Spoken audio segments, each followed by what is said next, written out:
Praise the Lord. தேவனுடைய நாமம் மகிமைப்படுவதாக. இன்றைய ஜீவ ஊற்று ஏசாயா தீர்க்கதரிசியின் புஸ்தகம் 43ஆம் அதிகாரம் 18-19 வசனங்கள் இப்படி சொல்லப்பட்டிருக்கிறது. முந்தினவைகளை நினைக்க வேண்டாம், பூர்வமானவைகளை சிந்திக்க வேண்டாம். இதோ நான் புதிய காரியத்தை செய்கிறேன், இப்பொழுதே அது தோன்றும். தேவனுடைய பிள்ளைகளே, நம்முடைய வாழ்க்கையில் பல நேரங்களில் கடந்த கால அனுபவங்கள் நம்முடைய இதயத்தை அதிகமாக காயப்படுத்துது. ஆனால் கர்த்தர் இந்த ஞாயிற்றுக்கிழமை காலை வேளையில் சொல்கிறாரு, நீ முந்தினவைகளை நினைக்க வேண்டாம், பூர்வமானவைகளை நீ சிந்திக்க வேண்டாம்.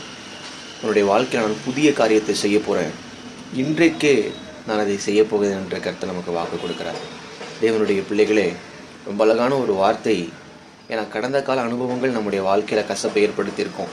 ஆனால் கர்த்தர் சொல்கிறார், அதற்கு மாறாக நான் புதிய காரியத்தை செய்ய போகிறேன்.